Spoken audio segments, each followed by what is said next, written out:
And I'm just like, what is happening in my mind? It's a miracle that none of us were more injured or even dead. I'm golden, yeah, we're golden, baby girl, we're golden. Yo guys, what's up? Welcome back to a brand new video. It's Axel here, and today I'm going to do a story time because it has been requested. You guys seem to have wanted to know what actually happened to my GT86.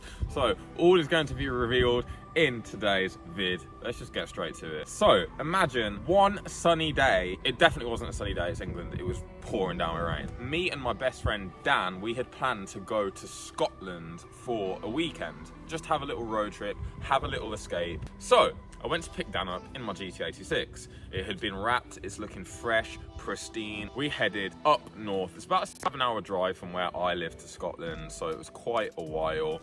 And everything was going absolutely bliss. First day we stopped off at some proper nice locations. We did the route from Glasgow to Fort William. For those of you who don't know what route that is, it's one of the best routes you can possibly drive in the entire UK. I promise you that. If you haven't done it, make it a plan to do so. So we were driving through, having the time of our lives. The roads were clear, we were going for it, you know, we were catching a nice vibe, and we stopped off at this mountain. I can't remember the name of it, I really can't off the top of my head, but it was quite high. It's one of the highest mountains you can get in Scotland. So me and Dan spontaneously made a stop off, and this was on the way to Fort William, and we decided we were going to climb it. So to climb it, it must have taken us a good couple of hours. I actually have some footage on my phone, so I'll show you some snippets of that climb.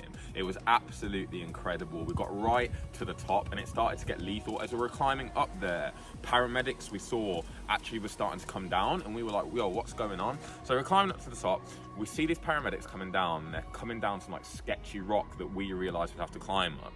And then they were just like, you could see the expression on their faces, they were like fed up, and they basically had to rescue someone who was stranded overnight on top of the mountain. So they got completely lost, they were stranded overnight, and I'm not sure if they died, but I believe they may have, because I remember seeing it in the news the next day. So we saw the most amazing view from the very peak of the mountain. There was snow everywhere. We were literally having to tread through like meters and meters of snow. It was sick, guys, absolutely amazing day. So after that, we carried on our route towards Fort William, saw some other beautiful places. Then we made our way to John O'Groats, which is at the very top of the UK, so the top of Scotland. It's not quite where all the islands are above that, but it's sort of like the top of where the land is still attached, if that makes sense. And there we saw like seals swimming in the sea.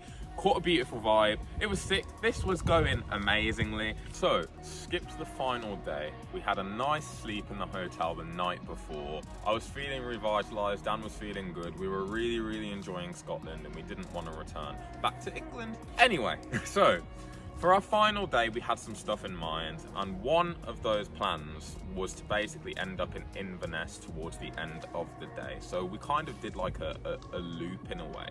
So this is where it gets a little bit sad. The weather was actually quite decent. It was quite dry for the most part in Scotland, and we needed to fill up with petrol. So we were approaching a village, a nice enough village with nice enough people by the seams of things.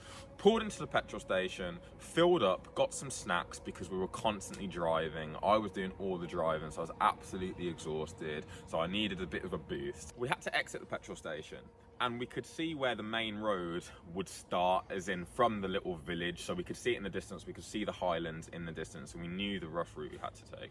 We were driving through, and I could see snow starting to settle, or what looked like snow starting to settle on the roads miles in front. So I said to Dan, I was like, God, the weather looks like a little bit different over there. And we could see clouds and stuff, and we're like, is it snowing? Like, what's going on? So we started to drive up anyway. It was still perfectly dry. The conditions were absolutely fine. Then literally, guys, there's no better way I can explain it than this. Quite literally, the weather just changed out of nowhere. When people use that expression, out of nowhere, you're like, oh, it came out of nowhere. Or like Randy Orton like came out.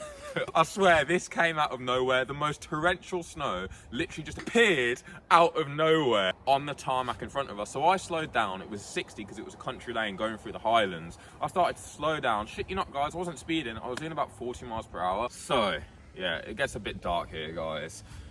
My rear wheels, they just start to lock up, and my car just skids. It just goes. Anyway, the car skids into this pole on the side of the road. In these moments, things just happen so quickly, and what happens is the rear end so the left-hand side of the car towards the rear, smacks the pole, makes a dent in the car. The impact sends the car tipping upwards onto its side. If the car is my hand and this is like flat, hits the pole, goes upwards, tips like this, upside down, and travels for meters and meters and meters through the air. And I'm just like, what is happening in my mind? You don't know whether you're gonna die, you don't know what's next. And we land bang smack in the middle of this ditch on the side of the road. And my word,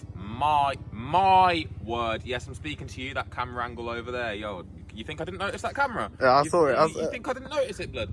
No, it's right there. Yeah, I'm speaking to you. You're right. Well, go on, behave yourself. This battery's been an absolute waste, man. It keeps cutting off, so we're having to keep putting new, like, just sorted. Yo, behave yourself, blood. No, sorry guys, I got a bit vexed. The car lands in a ditch upside down. As we're traveling through the air upside down, I promise you, that felt like an absolute eternity. And like, part of me was thinking I was gonna die. Like, part of me was thinking my best friend was gonna die in all seriousness, which was just very like, you know, like, damn, I've got my friend with me. I don't want to be responsible for anyone's death or severe injury. So I was just in shock. We land, and the first thing I do is just make sure Dan is all right. So I'm like, yo, bro, are you okay? And what happened is, because the car landed upside down, all our luggage from the back had traveled towards the front and created this sort of barricade. So where that center console usually is in your car, and you've got like the handbrake, that like had been all overtaken by luggage. So I couldn't see where Dan was, and I was just like, yo, Dan, speak to me, are you okay? I was like, bro, please speak to me, man, are you good? And he responded, he was like, yeah, I'm fine. And I was like, you sure? Because I just couldn't believe it. I was like, you sure you're okay? Like, I was convinced one of us was going to be dead or severely injured. And we just had to get out. And because we were in this ditch, we found it really difficult to get out of the car. We couldn't really open the doors. There wasn't that much leeway. Obviously, we were upside down, so we couldn't climb through the top or anything. So what were we going to do? So what I ended up doing, my instincts was to try and bash the door open. So I was literally like barging it and kneeing it upside down. And I managed to get it open just enough for me to crawl out. Dan, he had to crawl through the back because the impact of the crash like smashed, completely broken the rear window. He got out. I just looked at him, I was like, you're okay? He's okay. He's like, yeah, I'm fine. I noticed he had a few cuts on his hand. That was literally it. He got cut by maybe some of the glass. Me, I came out with a bruise on my thumb. I think I must have like smacked the steering wheel or something. Luckily, a passerby eventually comes, sees us, we call him, we pull him over. It's a miracle that none of us were more injured or even dead. I'm just blessed. I'm lucky. I'm grateful that me, and most importantly, my best friend who was with me wasn't injured, because, you know, I would have been responsible for that. So luckily we came out pretty much unscathed, which, like, when you look at the photos, I mean, you've probably already seen some of the images. When you look at this car, how does one come out of that like okay? It baffles me. It baffles me, guys. It's mad. Now, these photos you're seeing of the car, the aftermath of the car that's like parked up outside the little hut in the dry weather, is because a subscriber of mine, believe it or not, his uncle works for the garage that the car got sent to. So that's the only reason how I saw my car. And that is why I got my Bath after that, which I never featured on the channel. And now I have a Golf R. I still love my cars. It hasn't deterred me from driving. Cars is always going to be a massive passion of mine. As I say, I just want to emphasize again that I wasn't going over the limit. I was going under the limit. I was doing literally about a 40 and a 60. And there was nothing I could do in that situation. Please don't roast me in the comment section, guys. Leave me alone. If you enjoyed that story time video, like and subscribe, and I'll see you for the next vid. See ya. Ah, Hollywood.